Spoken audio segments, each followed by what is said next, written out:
Hi guys, I'm Dr. Beall. And I'm Dr. Chip. And we're veterinarians. Start over. And we are father and son. I'm the older, wiser one. And I'm the younger, hipper one. I'm certainly the better looking one. All right. Well, we are running a veterinary hospital together. And we love hanging out as family together. And we are best friends, usually. Yeah, right, usually. But mostly we have lots of fun together caring for animals. That is true. I have pets at home. And I have pets at home too. Pets that can be a challenge, both behaviorally and medically. That is why we decided to do a podcast together about the realities of pet care. Called Vets Talk Pets. It's a place where we will share tips, tricks, and cutting-edge science about pet care. And maybe a little family stuff too. So if you want help with all things pet care, join us as Vets Talk Pets. Here we go.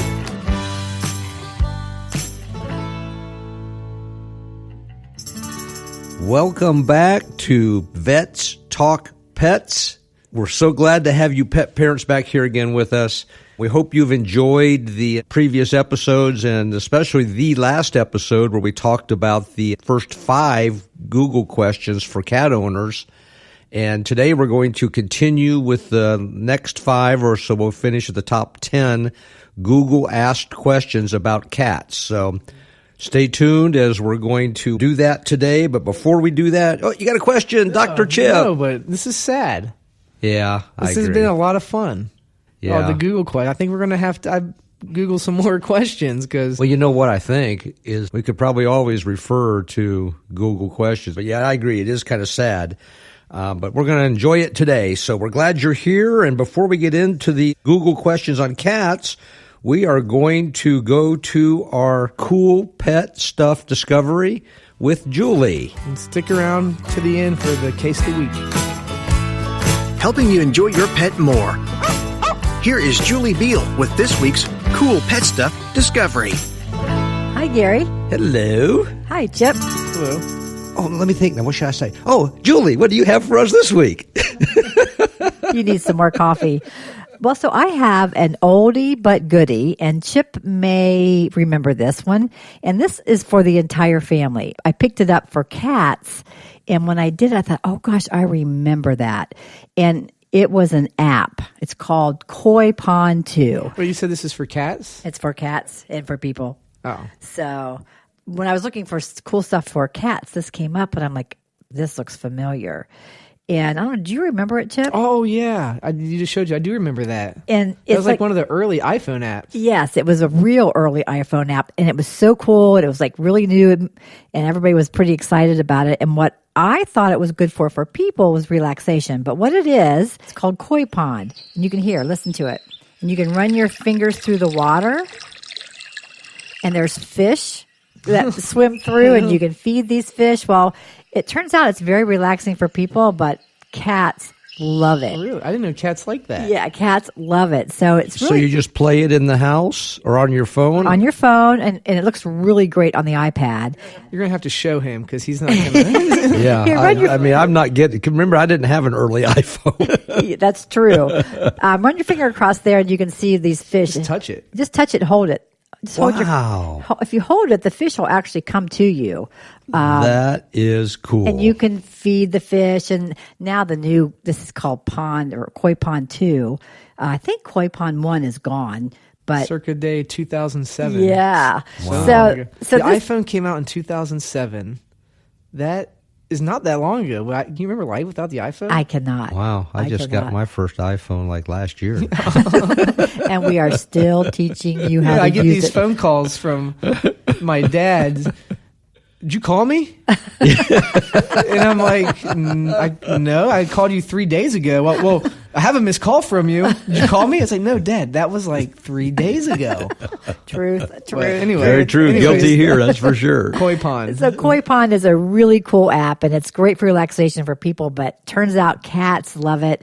It is free. However, you can breed your fish, and you can buy extra or fish food and all kinds of little things. You can get to other people's ponds. It's kind of crazy, but for your cat, It's free. Turn it on. Let them have some fun. It's really cool. As a matter of fact, I turned it on this morning and our dog heard Yeah, Rosie just was intrigued. Yeah, it has some geese sound effects. You know, we have that lake out in front of our house, and the geese are always landing, and Rosie's very intrigued by that. And you were playing that. I thought the geese were landing. Yeah, so did she. So it's pretty cool. Anyway, it's called Koi Pond 2, and you can find it in the App Store. Unfortunately, it's not available for the Android yet. What's an Android? It's hopeless, Jim. It's hopeless. So that's the find for the week. I hope the entire family and your cat enjoys it. Thanks, Mom. Yeah, thanks a lot, Joey. We'll look forward to your next cool tip. Every week it's something interesting, so thanks a lot for doing that. We appreciate it. Okay, so here we go again. We're back with Dr. Chip and myself, and we're going to dive right into this last episode on the top 10 Google questions for cat owners. So, Dr. Chip, you want to take number 6? Sure. What does catnip do to cats? Okay. I mean, I remember being a little kid, and we had a cat, and knowing what catnip was. Something that pet parents think is very pleasing to cats. It's actually an herb in the mint family, but you'd be surprised to find out that only about 50% of cats actually like it, which makes sense. I see that, but it was something that was marketed so well. I don't know. You probably know better than me, but I think 80s, 90s, it was a huge hit. Oh, yeah, even earlier than that. Yeah. But only 50% of cats like it, and what it is, it causes a little bit of a euphoric thing for cats. Some cats, it can cause a little bit of sedation, and some cats, it can cause hyperactivity. Which are two opposite things. I know. That's really weird. Yeah, it is weird. But yeah, only 50% of cats respond to it, which is very surprising to a lot of people. Not to me, but... Yeah, I mean, it just doesn't make sense. I mean, why only half the cats respond, and of the half that do respond, they react differently. Yeah. So there's something about cats that we don't understand. Yeah. Another thing we don't understand about cats. But I will say there is a good use for it if you have a cat that's like scratching the furniture or scratching an area that you don't want them to. You can try to use catnip around the scratching post to kind of redirect that. I mean, there's lots of different things you can do about that. We'll have a podcast on cats scratching in the house and why they do that and what that is. But catnip can be used to kind of redirect that activity. If your cat falls into that category where it works, it's excellent. Yeah, absolutely. And if it doesn't, it really didn't hurt anything because it's just an herb. And there's other things to try. Yeah, exactly. Yeah. We've mentioned in this podcast before about myself, and I think everybody knows that I'm a wannabe farmer. Mm-hmm. And catnip is something that I grow. It's an herb. Julie here, she's actually the herb gardener, and she grows all the basil, rosemary, oregano, all that kind of stuff for cooking. And mints, too, spearmint for her tea and things like that. Is, yeah. And catnip's a mint, so we can grow catnip very easily, and people can grow it, too. It's in pet stores, little packages where you put it in your windowsill and grow your own catnip. And you know, it's just like anything else. If you grow it yourself, it's fresher and better, and there may be a better chance of your cat taking to it. That explains all the cats around your property. Well, that or the strays that show up, and I end up with them in my barn. Why do you grow catnip? Just hobby? Because, like I said, I'm a wannabe farmer, Yeah. and it's a hobby thing, and I want to be able to say I've done it. Yeah. So, yeah, I don't have any reason for it other than the cats That's that hang fun. around here. Maybe that's one reason why the cats do hang around That's here. good. It'd be good to get a hold of some of the cats so they can... Yeah, a lot of them, we can't even get near them. They're just wild, feral cats hanging around the barn. Wow. But I kind of like having them, tell you the truth. They don't bother me a bit. Yeah. So it's kind of cool. And some of the ones that come straight to the clinic and we can't find a home for them, they kind of end up in our barn too, and it's a nice home for them. We'll have more about that later in the case of the week, so stay tuned to the end. Okay, Dad, do you want to take question 7? Will you ask me what question 7 is, please? Okay, question 7 is why do cats hate water? This is kind of fun today. Actually, I'm not sure they do. Yeah, me neither. I was hoping you were going to say that. Yeah, I think the question is irrelevant Because I think the assumption, the old wives' tale, if you will, is that cats hate water, and my experience is they don't. I mean, we give them baths at the clinic. Yeah, and I think a lot of that does come from baths, though. You can't just give a cat a bath. You can't just grab them up. You don't even need to. Right, exactly. I've got a very strong opinion on cats and water. Good. I actually think cats love water. This will go into the podcast where I talk about cats peeing outside the litter box. Okay. So I call cats semi-domesticated animals because they've retained so much of their outdoor behaviors from their ancestors.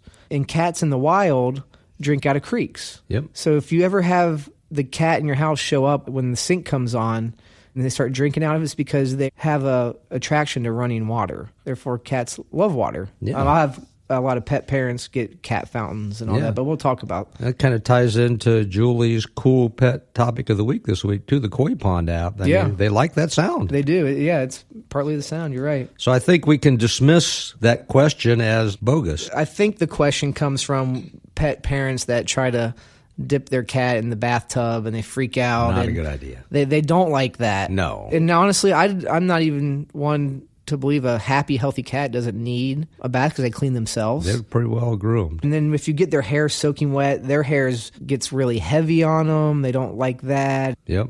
I don't think we can dismiss question number 8, but we've talked about it before with dogs. Why do cats eat grass? For the same reasons we talked about why dogs eat grass. So question 8. We'll go into that one. Yeah, exactly. What do you think? Yeah, I know I've done all the studying and still am studying, learning about cats, and it all is based on cats in the wild. It explains why they are the way they are in the house.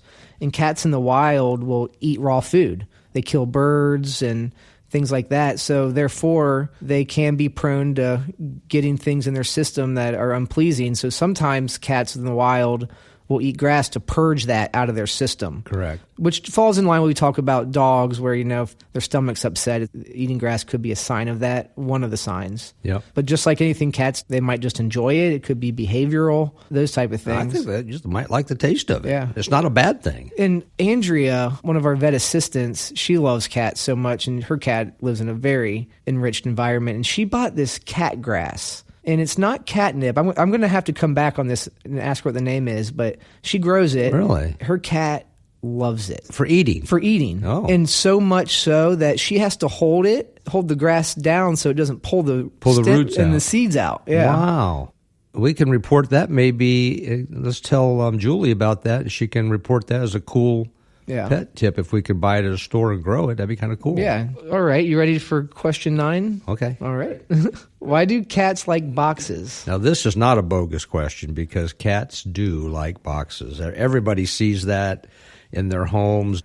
I used to see it all the time when we come home from the grocery store and either have the supplies in boxes from like Sam's or Costco, or even in bags. They like bags too. And if you take the old-fashioned kind of bag, the paper bags, plastic bags aren't a good idea. Well, they'd get in them. I just don't recommend that. But they'll get in. We would unload the groceries and put the bags or the boxes down on the floor, and boy, the cats are in them. I mean, they're loving it. And I believe, personally, that it's a predation type thing where they're hiding, they're stalking, what'd you call the behavior, the semi-domesticated behavior? Yeah.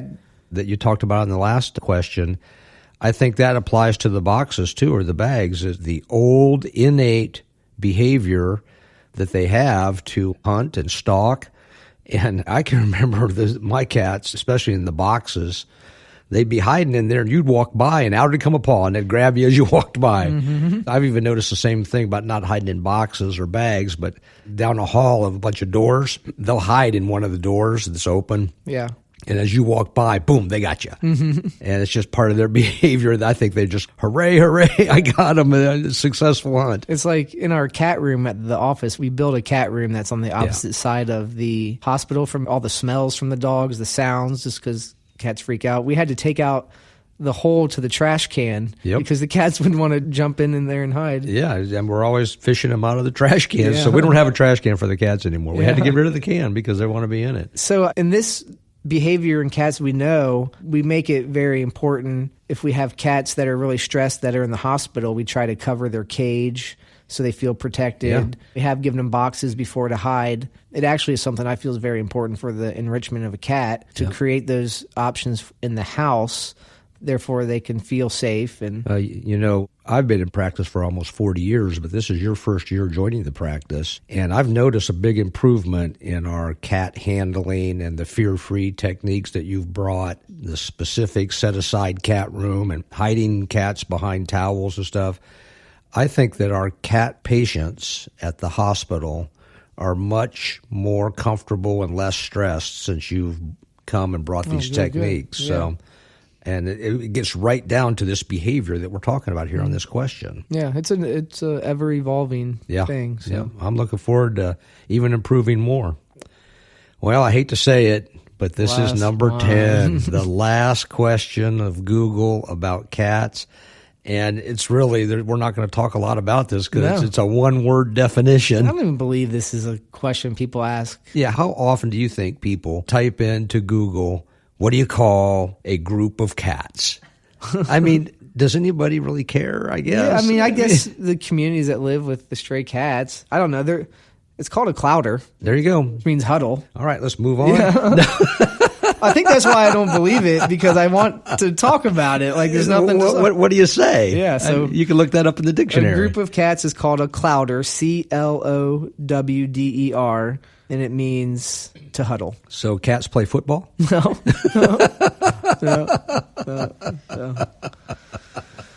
I don't know where that came from. I have no idea where that came from. But I have this image of a Peyton Manning cat with a helmet on, throwing a touchdown There pass. is a picture of a cat with a football helmet.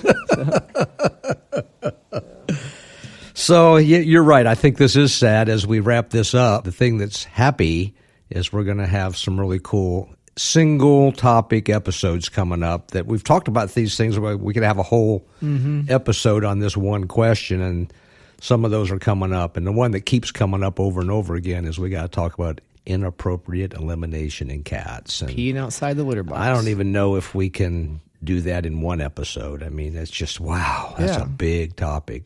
Those kind of things we're going to be looking forward to doing from here for a while, and we'll maybe revisit Google questions again in the future. And we can encourage our listeners to call in or write in with questions that we'll answer them. If they want, we'll talk about how to do that at the end of the podcast. Ready to go? Yeah. All right. We're going to talk more about the interesting cases. It's the third time that we've talked about this case, and it's going to be the last. I'm happy to say that Handsome, the stray cat, where God is the client, is now healed, healthy, and ready to find a home. We've got to get Handsome a home. Yeah. Because he is just the sweetest cat. I mean, we get him out every day and play in the room and stuff. We could rename him Sweetie Pie or something. You can't walk by his cage without him sticking his paw out. Out comes to his play paw with and you. grabs you. Affection. Yeah, he's just really, really blossomed, and he's going to make a great pet for somebody. I do want to put out a huge shout out to you and all of my staff at Springboro Veterinary Hospital. Everybody has participated in his recovery. Oh, it was the staff. From surgery to nursing to loving, feeding, cleaning, everything that has been done to make him become what he is, handsome and sweet, is because the loving care of the staff at Springboro Veterinary Hospital. So thank you very much, everybody. And please, if you're listening to this podcast, give us a call if you're in the area, or drive to our area if you're far away and get this cat. It'd be worth the drive. This is a good case. They don't always end well, and this one did end well. And if you want to see Handsome, you can go to Springboro Veterinary Hospital's Facebook page, become a friend there, and follow us. And there's going to be a whole video or a whole montage from when we first got him until now. So you can kind of see the story. We're telling you the story, but he's a cool cat. So interesting and successful case. Yes. Well, if you guys have any questions for us or any topics you want us to know about, you can email us at info@springborovet.com, info@springborovet.com, or you can go to our Facebook page. If you're enjoying this, definitely give us a review. You can find us on iTunes, Google Play, Stitcher, springborovet.com, Spotify, vetstalkpets.com, and tune in. Yep, absolutely. Thanks a lot for listening. Please subscribe, and we'll see you next time. All right, see ya.